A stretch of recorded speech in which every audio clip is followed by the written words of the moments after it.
I mean, Parkhead, I guess, and Saturday's the best place for us to start.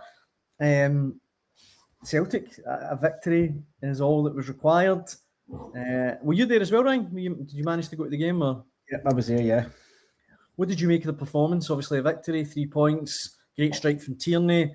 Dyson Maeda looks like he's back to somewhere near his best. But overall, what did you make of it?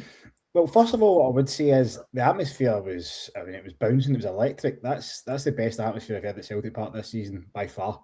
And I'd even put, the Celtic Rangers game in New Year and the European games as well.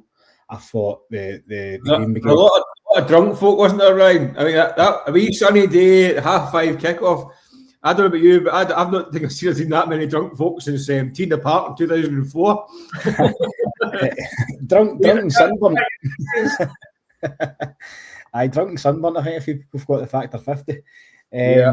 No, the atmosphere though was absolutely bouncing. It was a real kind of, I think, Mick. I think you wrote about it in your spread, Mick, after the game.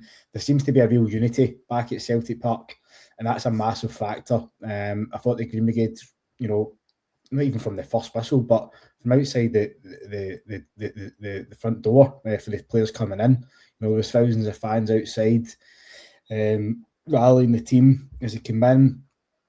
About 15-20 minutes building up to kick-off. The place was electric.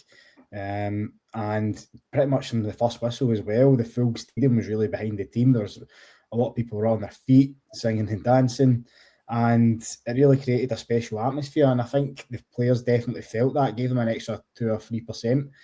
And I thought Celtic, they were much improved compared to what we've seen in previous games, previous months, pretty much all season. Dyson Maeda, I don't think it's any coincidence that he's come back to form as he's chasing probably a big money move this summer window, and obviously he's getting an eye in the World Cup as well, which I'm sure will give him a platform to put himself in the transfer window. So if he can play like that, then Celtic are on to a winner. He's coming back to form at the absolute perfect time. I thought he was sensational, just like he was against St Mirren last week at Hampden. He harried down every ball. I mean, he's forced 2 errors from St Mirren as well, which led to 2 goals for Celtic. So he looks right up for it at the perfect time, and he really could be the talisman that kind of sparks Celtic into life and gets them over the line. It was a big clamour for Kelechi and Atchell to start, but I think Dyson Maeda is the man you start through the middle, and Kelechi comes off the bench to make an impact or chase a goal if Celtic are needing one. But yeah, it was much improved. I think the results obviously on Sunday as well will give Celtic a lot of optimism. They've moved up a place into second. They're 3 points behind Hearts still, but with 4 games to go, they're in a much better place than they were when they started the weekend. So yeah, I think it was a great weekend for a Celtic perspective. I think Martin will be pretty chuffed. And they just need to keep building momentum. I think they just need to, 4 cup finals ahead now, and they need to win all 4 of them. Mick, I think Ryan makes a good point about the Green Brigade, because certainly I held the opinion that maybe if things didn't go according to plan, the Green Brigade back, it could maybe turn toxic. But before the game kicked off at the weekend, it looked to me, those scenes, it was like when a Celtic team are being heralded in to lift the trophy. It looked, looked like trophy day. And I thought the support was amazing. I do think it made a difference at the weekend. Yeah, that's what Bojami Sinasalo said. Actually, we were talking after the game. He said it felt like trophy day at the start of the season. I think it cheered down. Listen, it wasn't just the Green Brigade, but there was only 250 at a band, I think it was.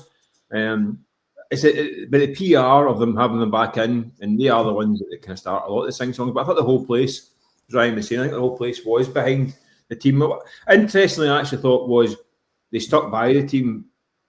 Celtic inevitably, the way this team is, it can't control games for 90 minutes, it just doesn't do it. And they had a wee 5-minute spell before Falkirk scored, then they did score. By the way, the goal they scored was an absolute screamer. I mean, it was a brilliant. But during that period, you could tell that Falkirk had got a wee grip out of the game. I thought Martin Neal probably should have made the substitutions at that point. I thought he was 5 minutes too late with his subs. Usually would change at that point, but he was a wee bit, I think it was 5 minutes behind schedule, making a few changes to get the game going again. But Falkirk pounced. At that point, I think maybe 6 weeks ago, the place would have turned. I think it would have been a wee bit more kind of volatile. I think the guys in the board, director's box might have been getting a bit of flack. That would have been the turning point. Listen, but they stuck by the team. I thought the fans did stay on board. They got behind the side again. Listen, the nerves were fraying at that point. I mean, there's no denying it. There was a lot of nerves. People were chewing their fingernails, and you could feel the tension. But for that period, I thought Celtic did well. They made the subs, made a difference, and then they got control of the game again. And the third goal was absolutely crucial, getting that goal just to settle it for the last kind of 7 or 8, 10 minutes. Could have done one or two and made a kind of hat trick. I thought it was a good display. I thought Celtic played better. I thought the first half was a wee bit chaotic, but I thought the pressurising and the intensity was good.